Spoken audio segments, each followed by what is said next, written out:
If you've ever stood in front of a mirror and just immediately started cataloging your flaws. Oh, yeah, we all do it. Right. Or if you've ever looked at your bank account and felt that that sudden tightening in your chest. That instant anxiety. Exactly. Yeah. Then you know exactly how loud the voice inside your head can be. It can be deafening, honestly. It really can. Yeah. And we spend our entire lives listening to that internal narrator. But how often do we actually stop to examine the script that narrator is reading from? Almost never. I mean, we just accept it as reality. Which is exactly what we are unpacking today. Welcome to today's deep dive. We are looking at a 2025 release from Orange Books. It's titled Whispers to the Soul, Daily Affirmations for a Life Reimagined. Yep. And we aren't just reading the text for this one. We've been cross-referencing the book with the author's digital footprint. Which is fascinating in its own right. It really is. We're looking specifically at her rather unique presence on YouTube, just to really understand the mechanics of her philosophy. It's a really rich set of materials to dig into, mostly because the word affirmations carries so much baggage these days. Oh, totally. A lot of baggage. Right. The moment you mention affirmations, a lot of people immediately picture those cheesy pastel-colored sticky notes. Slapped right on a bathroom mirror. Exactly. Or worse, they associate it with that brand of forced toxic positivity. Where you're actively suppressing genuine grief or frustration just to pretend everything is fine. Right. But what we are looking at today is a completely different architecture. Yeah. This author has constructed a highly structured toolkit, and it pulls from 20 years of hands-on fitness coaching. 20 years. That's a huge foundation. It is. Plus advanced yoga therapy and holistic health practices. The goal here isn't to lie to yourself. No. The goal is to fundamentally reprogram the nervous system and the mind. And the author, Shilpi Tandon, is really the living embodiment of that framework. She absolutely is. That's really what drew me into these sources in the first place. This isn't just a theoretical exercise for her. No, she lived it. Shilpi used these exact methods to completely overhaul her own reality. And the most visible part of that is her physical transformation. Right, the weight loss. She shed 26 kilograms. Yeah. Dropping from 84 kilograms down to 58. Which is a massive physiological shift. Massive. But honestly, the part of her story that absolutely fascinated me, the part that really hooked me, is that she managed to write and publish this book while navigating severe dyslexia. Which is just a monumental achievement. Right. A lifelong hurdle. And it completely reframes how you read the book. It changes the text from, a simple self-help manual into a true testament of lived experience. Yeah, exactly. When she writes about overcoming obstacles, she isn't speaking in abstract platitudes. She's speaking as someone who had to fight through a neurological barrier just to get the words onto the page. So if you're listening to this right now and wondering how this applies to your Thursday morning commute. Or your upcoming family reunion. Right. Here's the core mission of today's Deep Talk for you.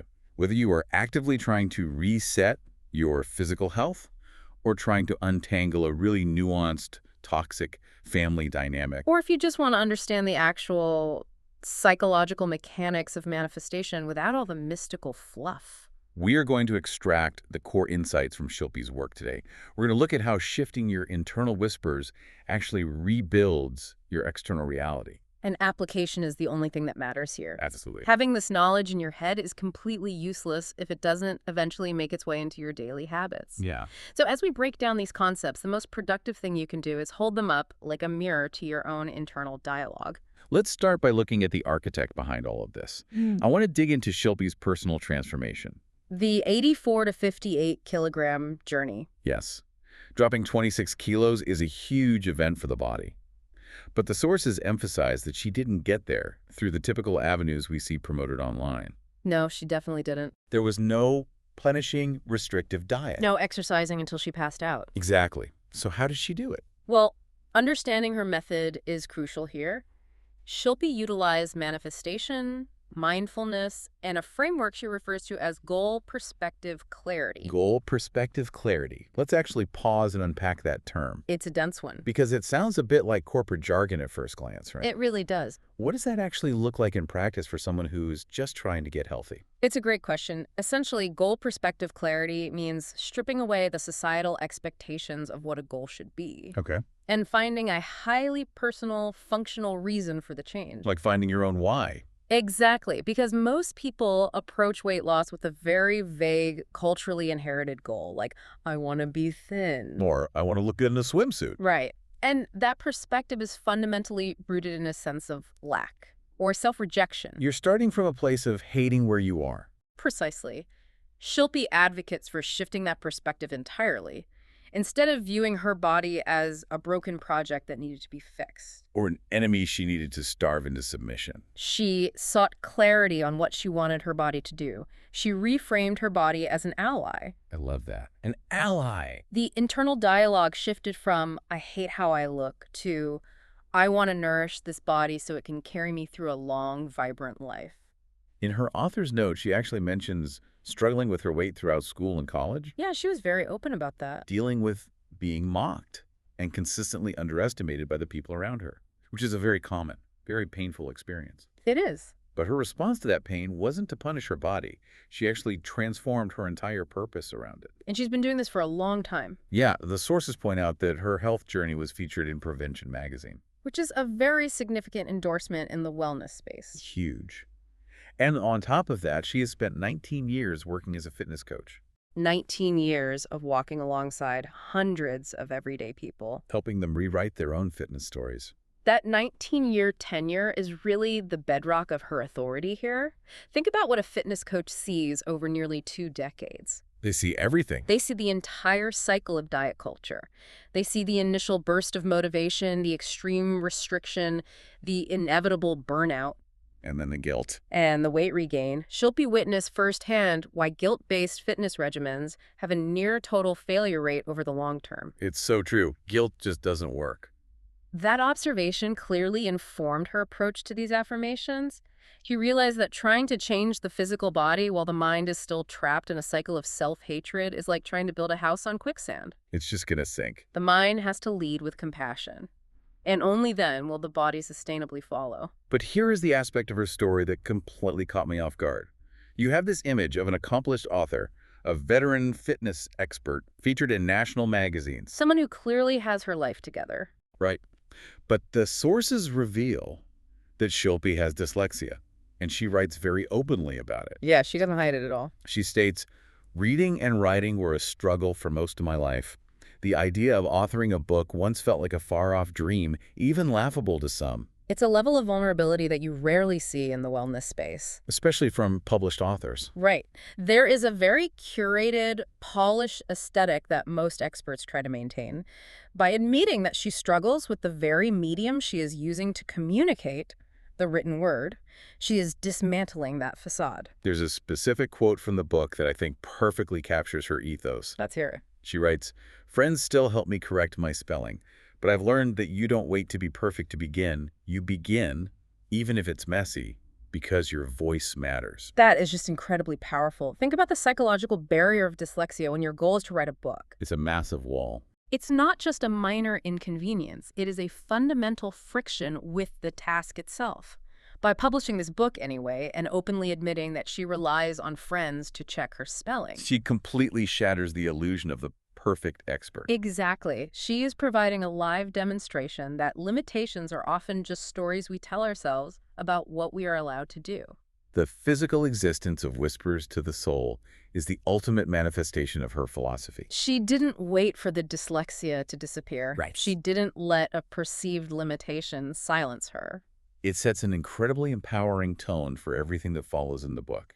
If she can write a book while fighting the letters on the page, what can the rest of us do with the obstacles we've built up in our heads? Absolutely. To really understand how she builds these affirmations, we also need to look at her technical background, because she isn't just pulling nice-sounding phrases out of thin air. She has a very solid foundation. The sources list an extensive set of credentials. She is a certified advanced yoga therapist from the Shivananda Ashram. She holds certifications in TRX suspension training, fitness testing, prenatal and postnatal fitness, Aerobics, nutrition, taping. and Reiki. I'm glad you listed those out because that combination of disciplines is very revealing. Also, It tells us that she approaches human transformation as a unified ecosystem. She doesn't compartmentalize. right. In Western medicine and fitness, we often separate the pieces. We go to a gym for the body, a therapist for the mind, and maybe a meditation class for the soul. Assuming they are all completely isolated systems. Exactly, like treating a car by only ever looking at the tires and ignoring the engine. That is a perfect analogy. But someone trained in advanced yoga therapy at an ashram, who also understands the biomechanics of TRX and the energetic principles of Reiki, sees those systems as deeply interlocked. Which is why her affirmations blur the lines. For Shilpi, a healthy body cannot be sustained if the mind is in turmoil, as she notes.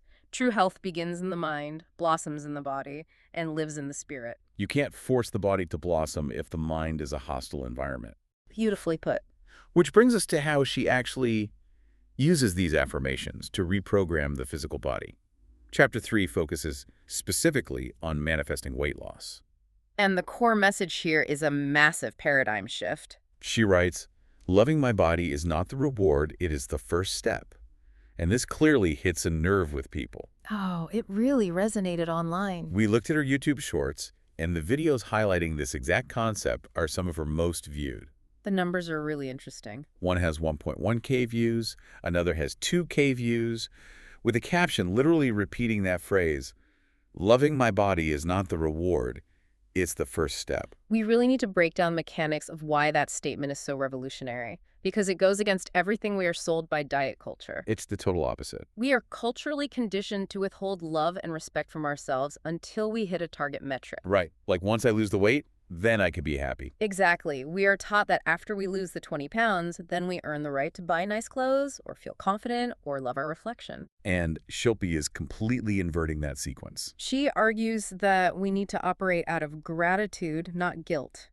We should eat to nourish the body because we respect it, not to fill an emotional void. We should rest because the body deserves care, not just because we've exhausted it to the point of collapse. And there's hard science backing this up. Oh, absolutely. When you hate your body, when your internal dialogue is constant, harsh criticism, your brain interprets that as an active threat. It literally thinks you are under attack. It triggers a stress response, your sympathetic nervous system kicks in, flooding your body with cortisol and adrenaline. And what does chronic cortisol do? It signals the body to store fat, particularly around the midsection, as a survival mechanism. It literally makes weight loss metabolically harder. So by attacking yourself mentally, you are biologically preventing yourself from losing weight. Precisely. So by framing weight loss as the process of shedding shame, guilt, and outdated stories, she is attempting to calm the nervous system. Okay, that makes so much sense. When you love your body first, you create a physiological environment of safety.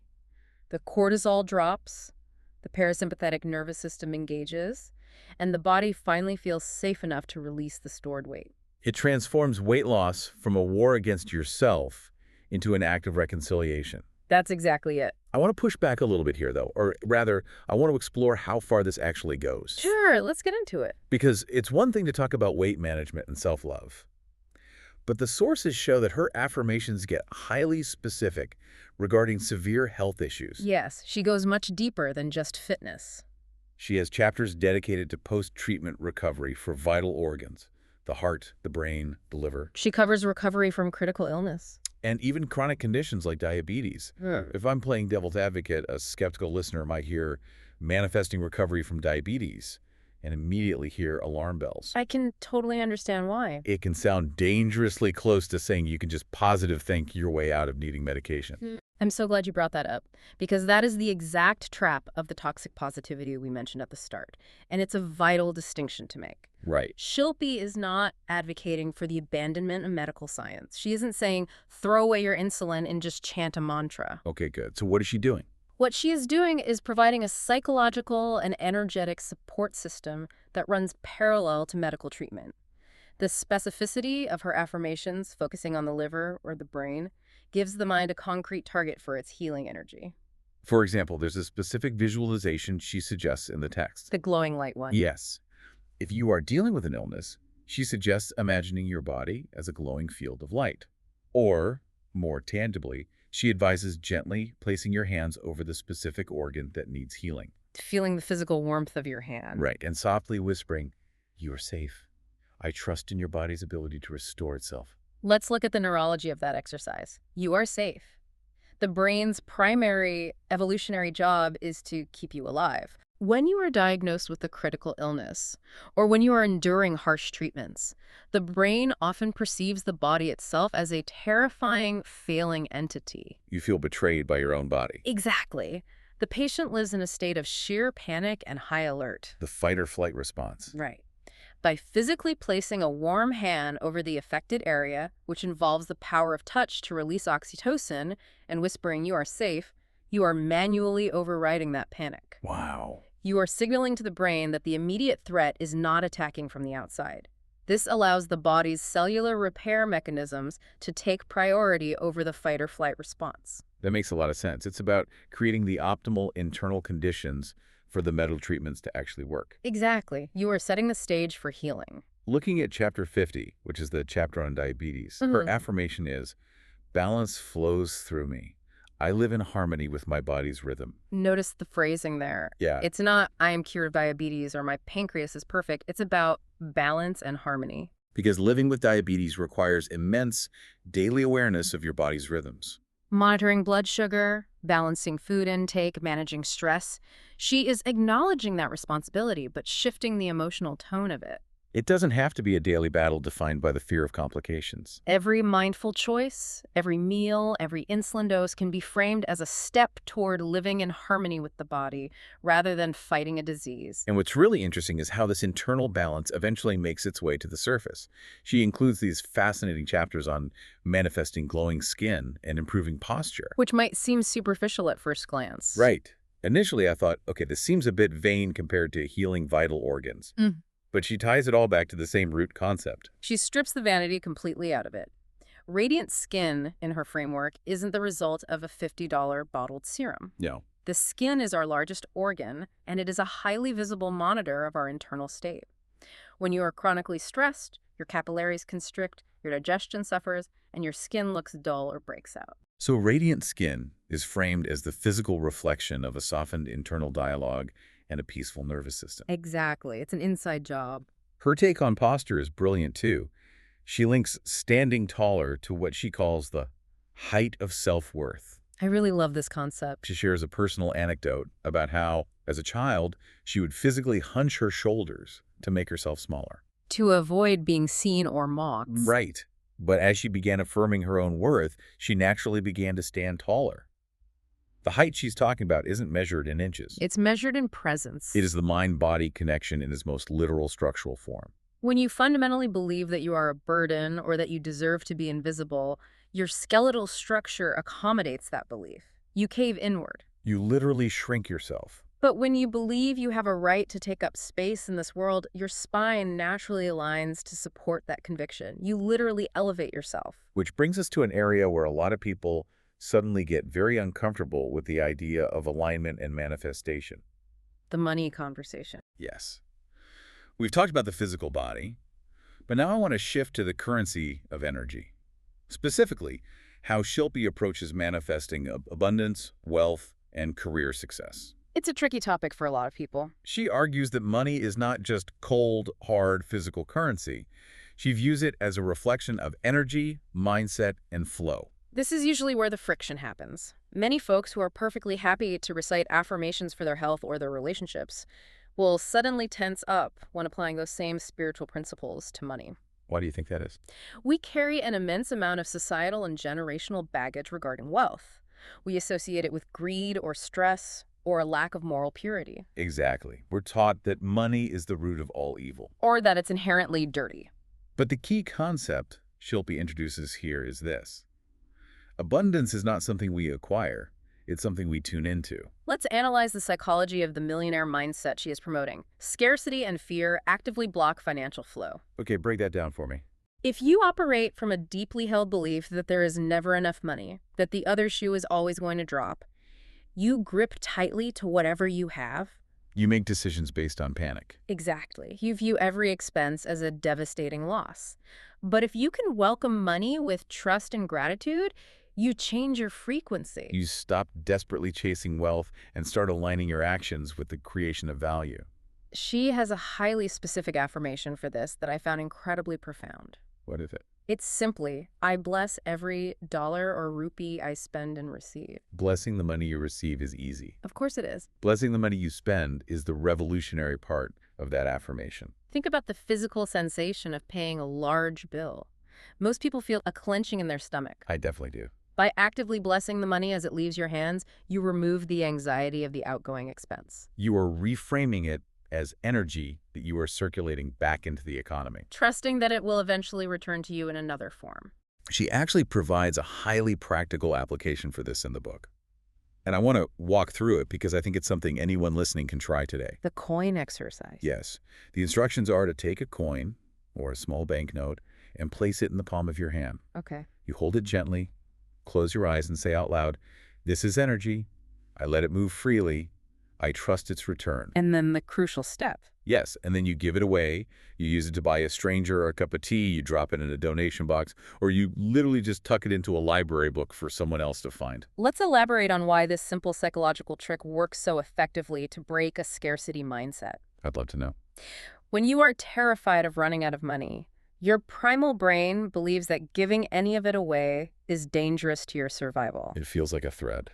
By taking a small, manageable amount of money, actively blessing it, and then giving it away purely for the joy of it, you are conducting a real-time experiment for your nervous system. You are demonstrating to your brain that giving is safe.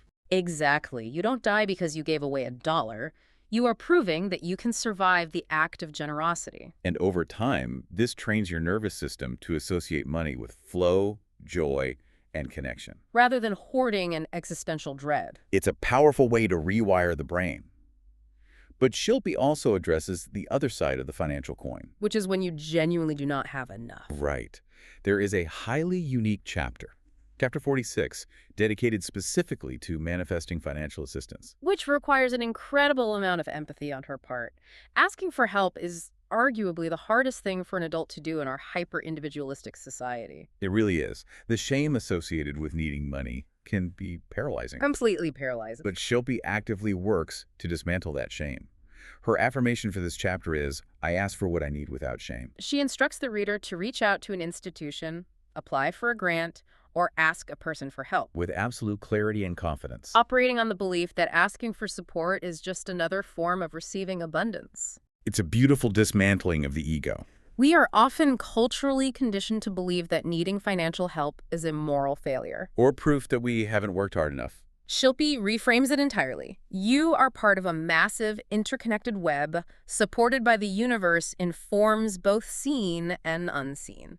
Reaching out for assistance isn't a failure. It is simply opening another channel for that universal support to arrive. But it requires immense dignity. It requires you to ask for help without simultaneously apologizing for your existence. Without apologizing for your existence, that is going to resonate deeply with a lot of people. Now, I want to move into the final major theme of the sources, which focuses on what she calls the mirrors of the soul. This is all about using affirmations to heal relationships. Yes, and she starts right at the very beginning with the primal bonds. Chapter 11 is dedicated to healing the relationship with the mother, and Chapter 12 focuses on the father. She refers to the mother as the first mirror we look into.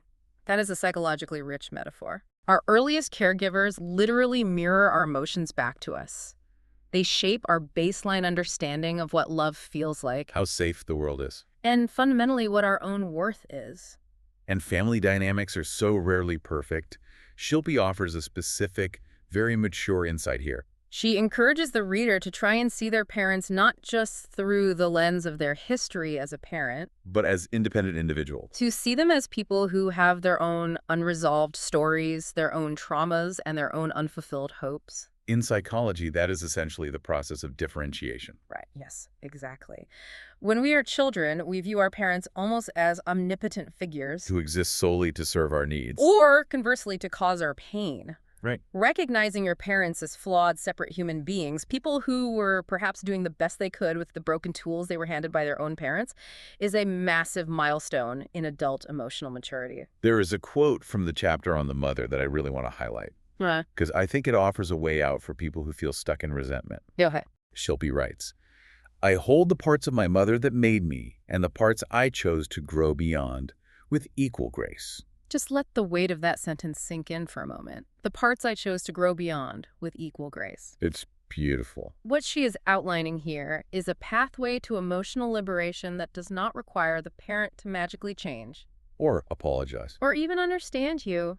So many of us wait years for an apology that is never going to come. Shilpi says you don't need it. You can honor the biological reality of the life they gave you while simultaneously drawing a firm boundary around the toxic behaviors or generational patterns you absolutely refuse to carry forward. And you can hold that boundary without letting bitterness consume you. But what happens when the relationship is actively doing you harm? What happens when a boundary isn't enough?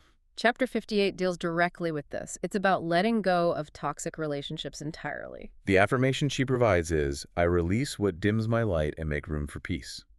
It sounds beautifully poetic, but practically, how does that work? Why is this vital to her overall framework? Shilpi teaches a profound truth about forgiveness in this chapter. The common misconception is that forgiving someone means letting them off the hook. Or condoning their bad behavior. Or, worst of all, inviting a toxic person back into your home.